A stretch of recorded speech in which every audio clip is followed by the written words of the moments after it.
자, 이제 오늘 말씀은 야곱, 지난주에 이제 같은 본문인데 야곱의 기원과 서원에 대해서 이제 살펴보려고 해요. 지난주엔 그 이제 결과에 대한 어떤 내용들이었고, 이번엔 기도에 대해서 좀 살펴보고자 합니다. 야곱이 고백한 그 루스라는 곳에서 고백한 것이, 아, 여기가 하나님의 전이구나. 하나님의 전이구나. 하늘의 문이구나. 이렇게 말을 합니다.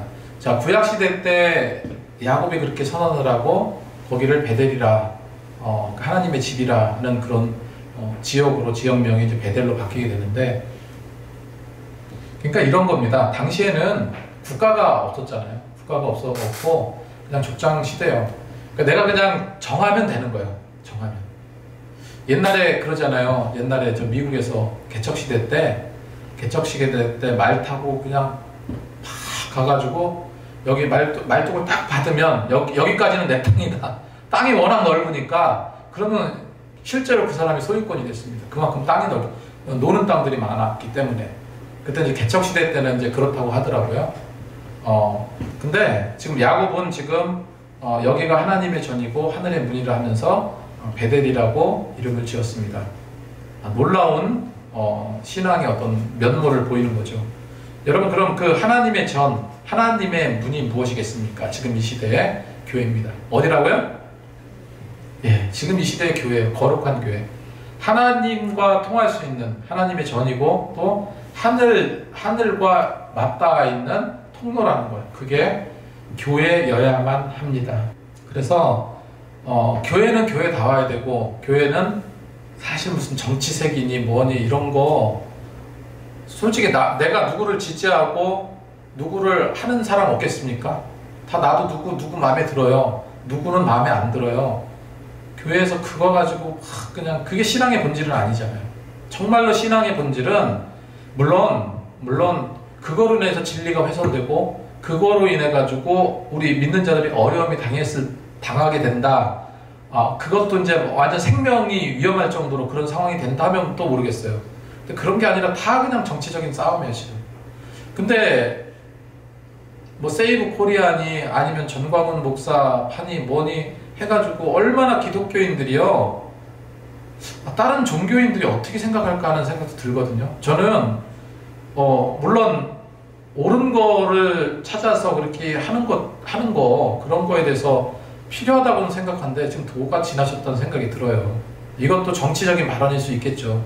근데 교회가 왜 밖에서 그렇게 해요? 교회 안에서 자기 교회 치유하고 자기 교회 세워가고 자기 주변에 전도하고 자기 주변에 성령의 역사하심을 위해서 자꾸 세워가야지. 이게 본질이죠. 그게 가장 큰 중심이 되는 거죠. 자꾸 외부에 자꾸 시간을 뺏기고 이렇게 되면은 이거는 하나님이 원하시는 건 아니라고 생각합니다. 자, 야곱이 고백한 하나님의 전, 하늘의 문이 뭐라고요? 오늘날 교회다. 그래서 교회 모임이라는 게, 셀 모임도 아까도 말씀드렸지만 셀 모임, 수요 예배, 금요 예배, 새벽 예배, 모든 모임을 사모해야 될 줄로 믿습니다. 그래서 거룩한 교회는 교회의 가장 큰 바탕은 예배고, 그것이 굉장히 믿음의 뿌리가 되는 거예요. 그건 옛날이나 지금이나 똑같습니다. 그 가운데서 누구를 만납니까? 하나님을 만나야죠. 지금 야곱은 누구를 만난 거예요? 하나님을 만난 거예요. 하나님을 만나시기 바랍니다. 에베소서 1장 23절에 교회는 그의 몸이니 만물 안에서 만물을 충만케 하시는 이의 충만이라. 교회가 어떻다고요? 교회는 그의 몸이래요. 그리스도의 몸이다. 그 다음에 만물에서 만물을 어떻게 한다고요? 충만케 하시는 이의 충만합니다. 얼마나 멋진 말입니까? 교회가 그렇게 아름다운 곳입니다. 그래서 교회는 세상에 강해져야 돼요. 예수님께서 친히 말씀하신 것처럼 교회는 어떻습니까? 음부의 권세가 능히 이기지 못하는 그런 힘이 있는 것이 교회입니까? 교회예요. 이 시대의 교회가 그러냐는 거예요. 이 시대는 정말로 음부의 권세가 이기지 못하는 그런 힘 있는 교회가 되고 있습니까? 이단과 싸워서 진리가 흐트러지지 않고 정말로 참 진리의 그 모습으로 세워가고 있냐는 거예요. 만약에 아니라고 한다면 그렇게 세워가야죠. 그렇게 가서 세상에 우리는 복음으로 강해져야 될 줄로 믿습니다. 자, 그 힘의 근원이 무엇인가라고 했을 때 첫 번째로 하나님의 임재하심입니다. 그와 아울러서 교회는 힘 있는 예배가 있어야 돼요. 하나님이 임재하셨다는 게 뭐예요? 하나님께서 지금 운행하신다는 거예요. 이곳에 계신다는 거예요. 만약에 하나님이 빠져버리는 교회라면 그건 교회가 아니라 뭡니까? 그냥 집합소예요. 집합소. 모임입니다. 모임이고 단체예요. 하나님께서 계시고 임재하시기 때문에 교회가 되는 거예요. 그래서 교회를 더 힘있게 만드는 힘의 근원은 첫 번째가 하나님의 임재하심, 두 번째가 힘있는 예배예요. 힘있는 예배. 예배가 예배답지 못하면 그건 뭐겠습니까? 그거는 그냥 죽은 교회. 그래서 우리는 늘상 힘있는 교회, 힘있는 성도, 힘있는 리더로 길러내는 종합훈련소가 어디입니까? 교회예요. 그래서 교회는 세상을 이기고, 그리고 영적으로 치유하고, 그리고 가르칠 능력을 만드는 곳. 그래서 교회를 제가 어떤 표현을 하기를 좋아했습니까? 하나님의 영적 공장이다. 영적인 공장. 공장은 계속해서 뭐를 생산해냅니다. 생산해낼 수 있는 것이 바로 교회라는 거예요. 자, 18절에 보면 야곱이 기둥을 세우고 그 위에 기름을 부었습니다. 18절 19절 말씀에 야곱이 아침에 일찍 일어나 베개로 삼았던 돌을 가져다가 기둥을 세우고 그 위에 기름을 붓고 그곳 이름을 베델이라 하였더라. 그 성의 옛 이름은 루스도라 했습니다. 그래서 야곱이 하나님의 임재를 경험한 그 장소를 기념해서 베델이라 하고, 베개를 삼았던 돌 위에 기둥을 세웠던 것처럼 여러분, 우리도 세상에 기념해야 될 거, 기념 삼아야 될 거는 한두 가지씩 다 가져야 될 줄로 믿습니다. 사도 바울이 내가 내 몸에 예수의 흔적을 가졌노라 했습니다. 그러니까 예수의 흔적이라는 거 스티그마라고 하죠. 바울은 육체적으로도 흔적을 가졌어요. 이 바울의 몸을 다 벗겨보면 어떻습니까? 채찍에 맞은 거, 돌에 맞아가지고 여기저기 살이 터져 나와서 그런 어떤 상처들, 온몸에 그런 상처들이 많이 있어요. 핍박받으면서 복음을 전하고 다녔기 때문에.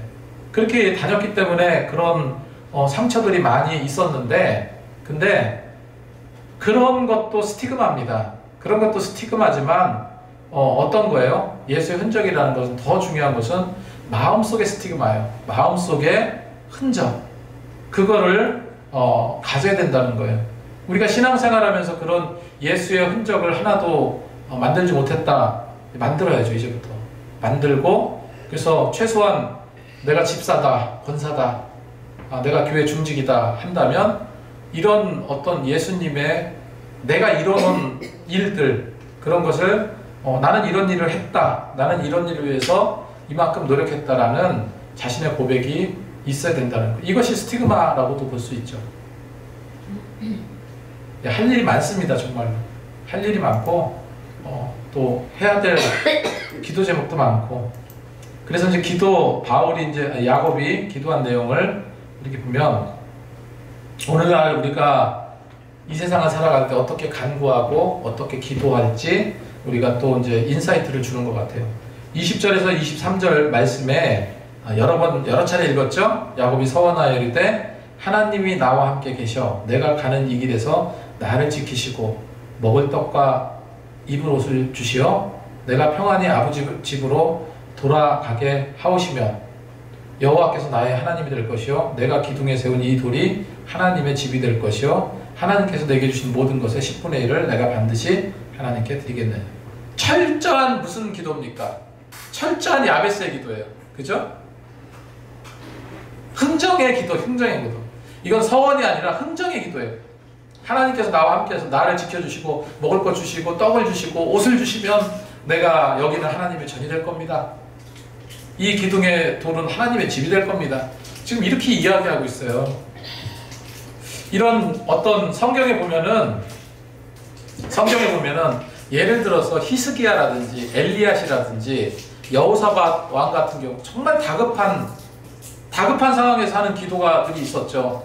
그런 상황의 기도는 하나님께서 정말로 기적적인 방법으로라도 응답해 주시잖아요.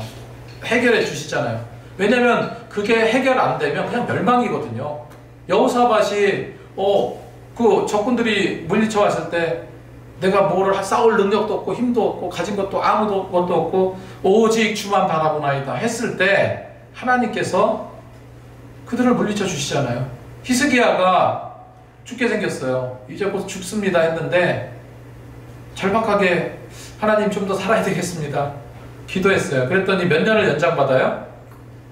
15년을 연장받잖아요. 그러니까 이런 필요의 기도도 우리가 해야 되고, 특별히요, 그러니까 내가 이제 여러 가지 기도 제목들 있잖아요. 그거 그냥 리얼하게 그냥 하나님께 고백하시라는 거예요. 뭐 기복적이니 뭐니 이런 거 다 필요 없고, 그냥 기도 자체를 하자는 기도 자체. 어떤 목적 기도 해도 좋고, 지금처럼 야곱이 기도한 것처럼 필요에 의한 거 달라라고 해도 좋고, 그냥 나라와 민족을 위해서 기도해 줬고, 어떤 기도도 상관없는데 일단 기도하시라는 거예요. 일단 뭐가 됐든지 일단 기도하시면 놀라운 게 뭔지 아세요? 하나님께서 내가 기도하는 그 기도를 바꿔주시기도 해요. 새벽에 요 며칠 사이에 그런 게 있어요. 한참 내가 뭐를 위해서 기도를 막 했어. 근데 이 기도를 했는데, 근데 어느 순간 잠깐 퍼뜩 정신 들어서 보니까 내가 딴 기도하고 있어요. 이건 정말로 체험이더라고요. 이런 경우도 있습니다. 그러니까 내가 어떤 목적을 놓고 기도할 때 하나님께서 그 기도를 아니야 이런 쪽으로도 기도해야 돼 해가지고 나도 모르게 바꿔주시는 경우도 있어요. 절대 졸아서 그런 거 아닙니다. 네, 기도하면 하나님께서 해주신다는 거예요. 그 야곱이 이렇게 기도하는데도 야곱의 성격이 굉장히 잘 드러나 있어요. 기도 내용을 보면 야곱은 딱 두 가지예요. 그 성격과 부합되게 어떤 기도냐면, 첫 번째로 계산적인 기도입니다. 계산적인 기도고, 두 번째로 조건부 기도예요. 하나님께서 이거 해주시면 내가 이렇게 하겠다 이거예요. 옳은 기도는 아닙니다. 올바른 기도는 아니지만 이런 기도도 하나님께서 응답해 주시고, 그래 내가 너와 함께 하겠다 약속해 주셨잖아요. 그래서 우리가 하나님 앞에 신앙생활 하면서 조건부를 가진다는 것은 그렇게 그럴 수도 있다는 거죠. 그러니까 이거를 통해서 야곱이 얼마나 얄팍한 그런 어떤 계산적인 사람인가 우리가 좀 확인할 수 있는 거예요. 그리고 한편으로 야곱이 하나님께 조건으로 제시했던 이 기도는요, 자기가 목적한 바를 가지고 하나님과 이렇게 흥정하는 그런 기도이기도 하지만, 그렇다기보다도 정말로 구원받은 하나님의 사람들이 당연히 기도해야 될 제목들이기도 하다는 겁니다. 예수님께서 가르쳐 주신 주기도문에도 오늘날 우리에게 일용할 양식을 주옵시고, 그죠? 내게 필요한 건 기도하라는 거예요. 하나님께 계속 구하는 기도잖아요, 그렇게. 그래서 그 구원받은 하나님의 사람들이 당연히 해야 될 기도이기도 하고, 기도 제목이기도 하고, 그 기도를 지금 우리 이 시대를 사는 우리의 대입을 해서 생각해 본다면 이거예요. 물론 그 많은 것을 요구했지만 야곱이 한 기도의 그 중심 맥이 뭐냐면, 하나님 나와 함께 해주세요예요. 하나님 나와 함께 해주세요. 하나님께서 나와 함께 하신다면, 나를 이끌어 주신다면 그 기도잖아요. 그러니까 하나님이 나와 함께 주세요. 이런 기도가 가장 큰 중심이라는 거예요. 그래서 하나님께서 함께 해주셔야지 세상을 살아갈 수 있고, 내 삶에 함께 해주셔야지 내가 생존할 수 있습니다. 이런 기도라는 거예요. 그래서 두 번째 간구는 나의 가는 길을 지켜주세요. 여러분 이런 기도 하시기 바랍니다. 뭐라고요? 나의 가는 길을 지켜주세요. 나의 가는 길을 이끌어주세요. 나의 가는 길을 인도해주세요. 예수님께서도 기도를 가르쳐 주실 때 주기도문에 뭐라고 그랬어요? 나를 시험에 들게 하지 마옵시고. 이게 뭐예요? 시험에 들게 한다는 것은 나의 가는 길을 방해하는 방해꾼들을 제거해달라는 기도잖아요. 그리고 다만 악에서 구하옵소서. 나의 가는 길을 지켜주세요잖아요. 이것도. 그래서 우리의 기도가 야곱의 기도와 동일한 기도이고, 그렇게 구하는 것이 오히려 타당한 기도다 하는 것을 제가 말씀드리고 싶습니다. 악한 시험에서 지켜주세요. 예, 오늘은 이제 우리 다음 세대 애들이 3명이 나왔어요. 3명이 딱 나왔는데, 아까 밥 먹으면서도 야 너네 나랑 이렇게 얘기도 많이 안 해봤지 않냐, 그리고 딱 앉혀놨는데 갑자기 뭔 얘기를 어떻게 해야 될지. 그래서 너 어떻게 지내냐, 공부는 잘 되냐, 이거밖에 안 나오는 거예요. 그만큼 또 많은 대화를 안 해봤기 때문에 그런 거죠. 그러면서 또 뭉클한 게 뭐냐면, 얘네들을 어떻게 살릴까, 얘네들을 어떻게 신앙으로 이끌까. 이제 여러분 10년 동안 그 통계가 나왔어요. 10년 동안 30대 40대 젊은 층들이 반이 빠져나갔대요, 교회에서. 그러면 교회 오는 사람들은 주로 어떤 사람이면 이제 세상의 수고와 고통과 모든 것을 다 초월하고 이제 나이 들어가는 그 나이대에 있는 사람들이 온다는 거예요. 여러분, 이게 굉장히 슬픈 일이잖아요. 물론 어르신들이 오고 너무 좋지만 아이들을 살려야지, 아이들을. 그러니까 우리가 할 일은 지금 기도밖에 없는 것 같아요. 그 아이들 한 명 한 명 기도 세우고, 청년들도 그래서 이런 거를 어떻게 조화롭게 한 팀이 돼서 그거를 이제 이끌어 나갈까, 이것도 굉장히 중요한 기도 제목입니다. 기도하면 하나님께서 이끌어 주시죠. 세 번째 기도 내용이 야곱의 세 번째 기도 내용이 뭐예요? 먹을 양식과 입을 옷을 달라. 다시 말해서 일용할 양식을 위해서 기도했습니다. 그래서 하나님은 우리에게 육체라는 것을 만드셨거든요. 눈에 보이는 육체를 만드셨기 때문에 먹어야 살아요. 또 입어야 삽니다. 그러니까 먹는 거, 입는 것은 당연히 그러해야 되는 거고, 그거를 당연시 생각하는 게 아니라 그것을 문제없이 달라고 하는 기도잖아요. 그러니까 이거는 성경에 나온 대로 너희 있어야 할 것을 하나님이 다 아시느니라 했을 때, 너희 있어야 할 것이 바로 먹을 양식과 입을 옷이에요. 그거 구하잖아요. 그래서 우리가 구할 때도 이런 기도 필요하다. 내 생활에 필요한 거. 그리고 네 번째 기도가 뭐예요? 평안히 아비 집으로 돌아가게 하시며, 평안히 아비 집으로 돌아가게 하시면. 우리가 이 땅에서 잘 먹고 잘 살고 하는 것이 끝이 아니잖아요. 우리는 저 천국을 소망하고 지금 신앙생활하고 있는 겁니다.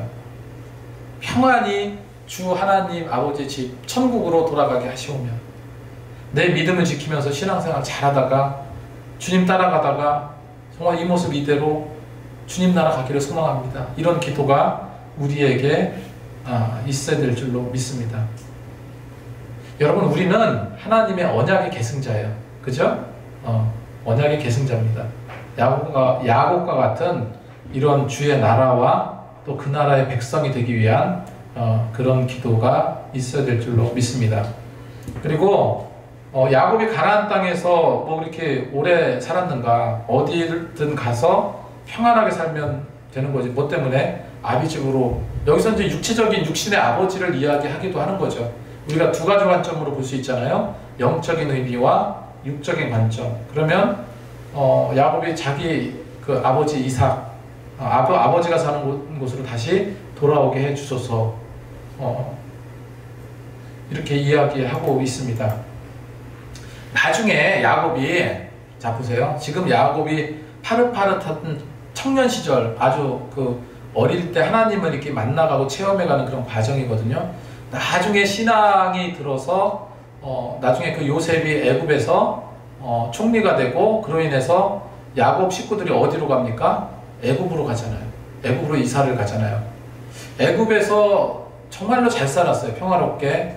그 바로 왕이 아주 보호 아래 잘 먹고 잘 살았어요. 잘 먹고 잘 살았으면 그게 자기가 살았던 그 땅보다 더 오래 살았잖아요. 더 오래 살진 않았겠죠? 근데 아무튼 하나님께서 약속하신 그 가나안을 가야 되겠다라는 그런 생각을 야곱은 갖고 있었습니다. 그래서 마지막 애굽 생활하면서 마지막 야곱이 어떻게 유언합니까? 나는 여기서 죽게 되겠지만 내 뼈는 내 고향에 묻어달라 하면서 막벨라 가족묘에 안치하게 돼요. 이건 뭐를 말합니까? 신앙의 정체성을 말하는 거예요. 우리 믿는 자로서의 정말로 나는 정말로 예수 믿는 자입니다. 예수님을 사랑하고 그분을 신뢰합니다. 이런 믿음의 정체성을 우리가 확실하게 인지해야 되는 거죠. 자, 그래서 하나님과 여기서 이제 야곱이 서원한 기도에서 마지막으로 정리하면 이거예요. 하나님이 나의 아버지가 될 것이요. 그죠? 하나님이 나의 아버지가 될 것이라. 이것은 신앙의 언약입니다. 여러분, 지금 우리가 신앙 생활을 하고 있어요. 우리는 지금 매일매일 신앙의 덕을 쌓아가고 있는 겁니다. 하나님과 약속하시라는 거예요. 어떤 약속이요? 하나님이, 나의 하나님이 오늘도 되고 내일도 되고 모레도 되고 마지막도 될 것입니다. 이런 신앙의 언약이 있어야 된다는 거예요. 야곱은 지금 그 기도하고 있는 겁니다. 그리고 하나님을 온전히 섬기겠다는 신앙의 언약도 하죠. 이 돌이 하나님의 전이 될 것이요. 하나님의 전이 뭡니까? 전이? 하나님의 교회가 될 것이요. 예배에 대한 언약입니다. 그래서 예배가 진정한 언약의 통로고 축복의 통로라는 사실을 우리가 그 야곱의 기도를 통해서 우리가 알 수 있는 거죠. 자, 그리고 세 번째로 하나님이 주신 것에서 반드시 11조를 드리겠나이다. 이것은 어떤 겁니까? 헌신의 언약이에요. 헌신의 언약. 그래서 이런 일을 통해서 야곱이 깨달은 것은 가까이 내 곁에 계시고 항상 나와 함께 하시는 그 하나님을 지금 체험하고 있는 거예요. 이런 체험이 저와 여러분 그리고 모든 곳에 있기를 소망합니다. 그래서 늘 하나님의 은혜로 기도하면서 교회를 믿음으로 세워나가시는 저와 여러분이 되시기 바랍니다. 기도하겠습니다.